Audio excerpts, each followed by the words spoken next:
Excited to get back, for our home opener. I was really proud of our team going on the road and getting a win, but, huge challenge.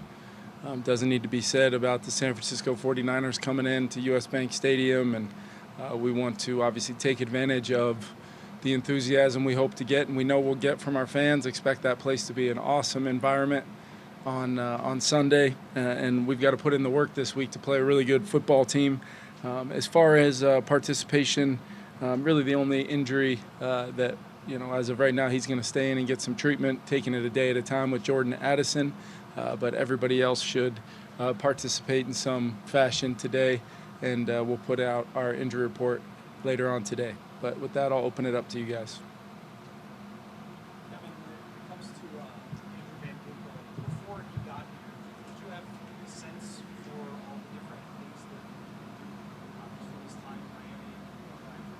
Yeah, that was honestly, as we identified some potential targets in free agency, he was one of the first names that I had identified even before talking to Flo. And then, the first chance that Flo and I got together to really talk through some of our options, that was one of the first names he mentioned to me. On my end of it, it was really just playing against the guy, watching crossover tape where you just see a bunch of plays get made by the same guy. And they're not always the same play. They're not always just doing his job on the edge in the run game or pressuring the quarterback. He's dropping into coverage. He's matching players in coverage. He's making plays on the ball. He's punching the ball out, when he arrives to tackle. Just does so many things. And then just being an extension of Flo out there, as many of those guys as we can have, and we have a lot of them, especially, in that first group, whatever grouping that we're in. That just allows kind of that player ownership to come to life because they understand the why. Gink always knows really the intent behind his job on the play, and then that allows them to kind of take a look at what formation we're getting, what are the tendencies, what are the things we may get, and then react, like picking off a screen like that. That's really hard to do, and then just to have the ability to catch that football. I could probably give some of you guys 100 chances at that same catch, and I can tell you're probably not in the end zone with half our defensive staff at the end of that play. How quick is that, too? Just from hand-to-eye? Yeah, that's... He picked off Sam the same way here at your night scrimmage. Yeah. So it's not like a fluke. No, it wasn't. And even when we called that play in the night scrimmage, I remember, kind of saying over to Wes, could we have gotten it the other way? Just because of knowing that he's made those plays before, and hopefully it's not the last time. I expect people to have an awareness of him, especially when he's standing up on the edge, or potentially walked. It's just so aware that you have to make sure your timing, execution, and then the urgency to place the football away from him might cause you to be inaccurate, which is the number one thing that offenses are looking for on those bubble screens and kind of quick element throws. So whether he gets his hands on it or not, he's still going to have an effect just by his presence right there.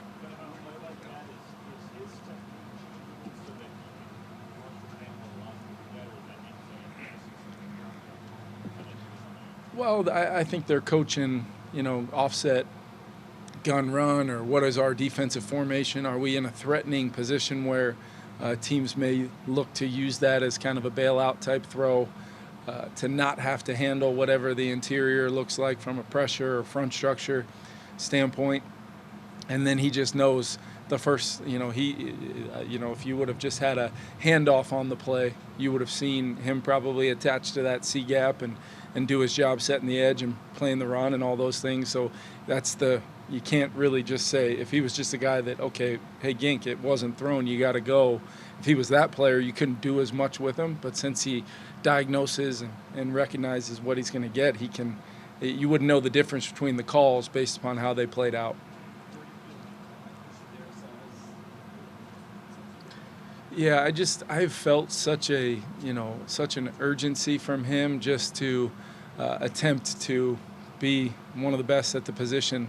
He already has really established himself, but it's really what I've really challenged him to do is every rep, every day, no matter what your matchup is in the game, whether you're lining up against 97 or Burns or Thibodeau last week, like whoever that player is, you got to treat it like your job in many cases we're probably by scheme asking you to do a significant job. So the more you can consistently be Christian Darrisaw every single snap, which he has basically been the majority of my time here, and I've just seen him really have a laser focus to do that daily since we really kind of came back to camp. And it's awesome to see when you see a guy get rewarded as he should have with the contract, and then be, the same guy every single day. It makes you feel good as the head coach. Of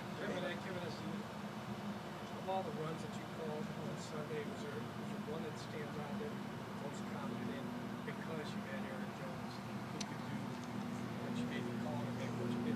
Yeah, it's a good question. I think you saw Aaron have some explosive runs on some more tighter hitting kind of runs where he played the cutback really well. You saw him bounce, the play down by the goal line.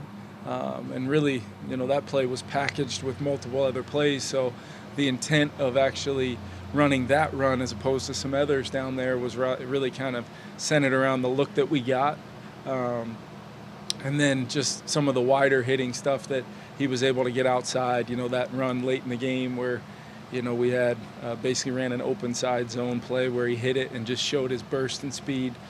So really not really in any one particular. I just think you saw a guy that he's pretty darn explosive with that burst, and then he's got great feel and vision. And then what I loved is some of those longer runs. There wasn't he had no desire to go out of bounds on really any of those runs. There was a burst late to get every possible yard he could on those runs, and just loved everything about his personal play style in the game.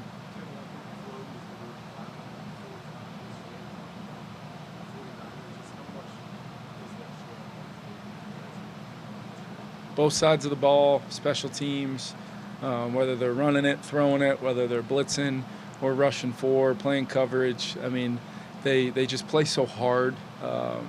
And, this is the team I think of when you talk about play style, not necessarily being about X's and O's. No matter what side of the ball you're defending or playing offense against, they don't particularly care too much if you know what's coming. And I think that's what's a really powerful thing about the way Kyle runs their program there is in a lot of ways you know what's coming and can you stop it.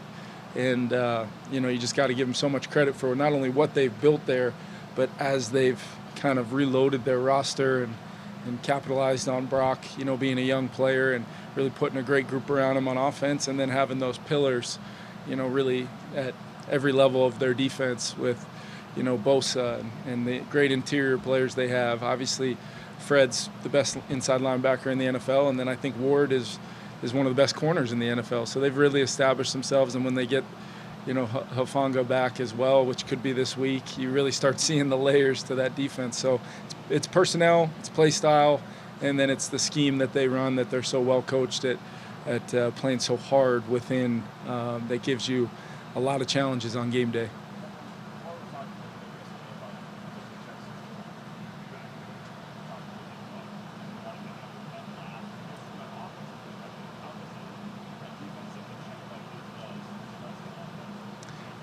Yeah, I mean, at any point in time, you could get a variety of different checks from those players of what they're seeing and feeling. How has Flo put together the defense that week? How are things packaged?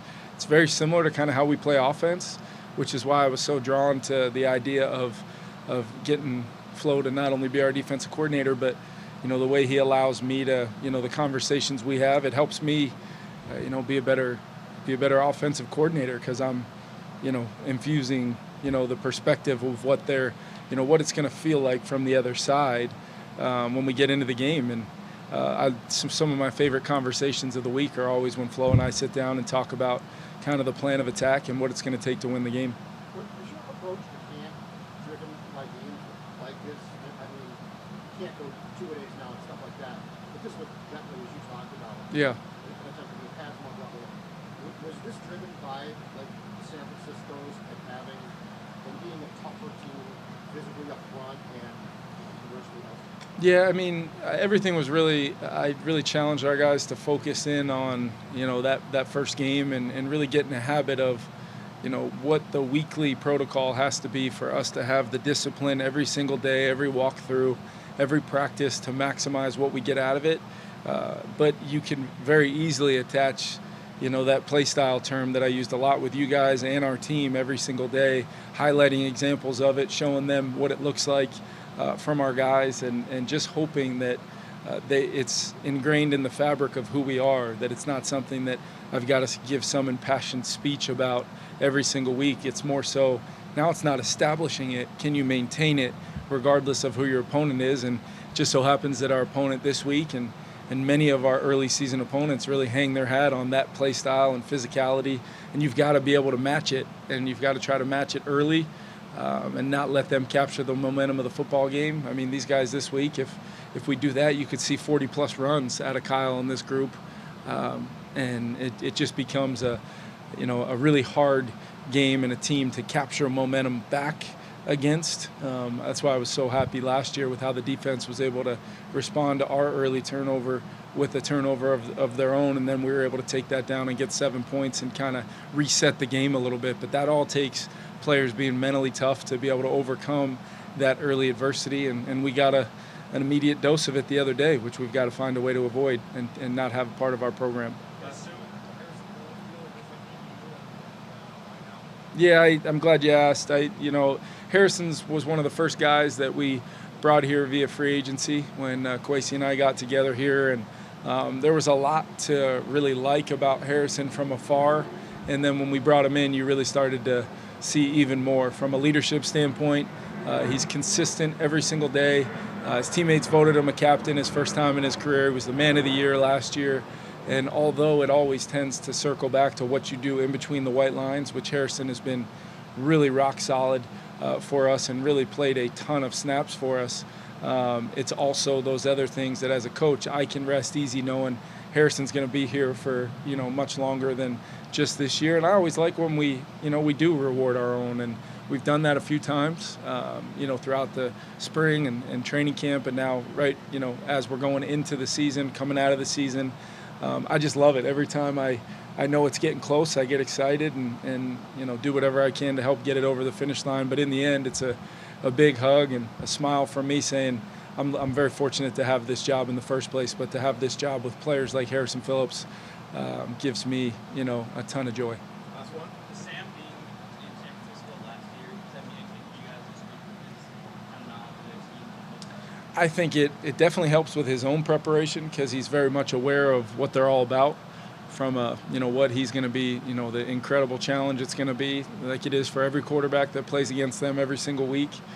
So he's definitely aware of that. And then for the most part, I think the days of you feel like at any one point in time in the season there's going to be some guys from your roster on some other teams, and at what point does that player have a unbelievable impact on the game plan?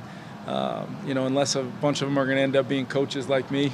Probably not often, but Sam's a really bright guy, and whatever we can get from him to help us as coaches game plan, we're going to try to do, but also make sure we're very sensitive to his own process that he's established, that I've been challenging him to do since really we started training camp, that he's laser focused on that. Thanks, everyone. Thank you, guys.